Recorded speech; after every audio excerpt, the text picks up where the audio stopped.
সারা দেশে জ্বালানি তেলের সংকট এখনো কাটেনি। ফিলিং স্টেশনগুলোতে দীর্ঘক্ষণ অপেক্ষায় থাকার পর গ্রাহকরা জ্বালানি তেল পাচ্ছেন। কোনো এলাকায় পরিস্থিতির সামান্য উন্নতি হওয়ার কথা বলছেন ক্রেতারা। আমরা এই বিষয়ে বিস্তারিত জানবো। সাভার থেকে আমাদের সাথে যুক্ত হচ্ছেন সহকর্মী রায়ান বিনামিন।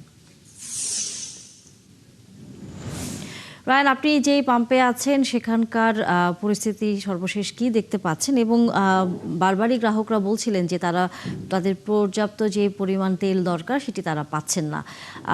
এখন সেখানকার কোনো পরিবর্তন হয়েছে কিনা পরিস্থিতির, এবং পাম্প কর্তৃপক্ষ সর্বশেষ কি তথ্য জানিয়েছে?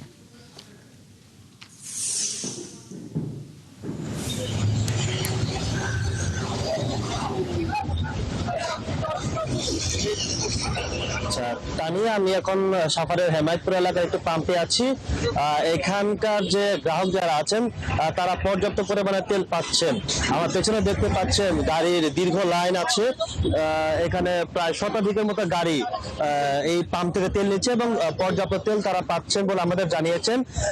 আরেকটা বিষয়টা জানিয়ে রাখি যে এখানে গাড়ির পাশাপাশি কিন্তু যারা কৃষিকাজের সাথে জড়িত এই অঞ্চলে তারা কিন্তু তেল নেওয়ার জন্য বোতল বা ড্রাম এইভাবে নিয়ে বসে আছেন। এখানে ঘন্টাখানিক পর থেকে আমরা জানতে পেরেছি এদেরকে তেল দেওয়া শুরু হবে এবং এই অঞ্চলের মধ্যে শুধুমাত্র এই পাম্পে আসলে কৃষিকাজের জন্য যারা কাজ করেন, যারা পাম্প চালান, সেচ পাম্প, তাদেরকে তেল দেওয়া হয়, যার কারণে এখানে লাইন বা সিরিয়ালটা আসলে একটু বেশি এবং আশপাশে যারা আছেন সবাই আসলে এখানে তেল নেওয়ার জন্য আসেন। এবং অনেকটা তারা বলছে যে ভোগান্তি ছাড়া এখান থেকে পর্যাপ্ত পরিমাণে তেল পাওয়া যায় এবং প্রতিদিনই তারা এখান থেকে তেল পান। এর পাশাপাশি যে যানবাহনগুলো আছে এই যানবাহনগুলোতে কিন্তু পর্যাপ্ত পরিমাণে তেল এখন দেওয়া হচ্ছে।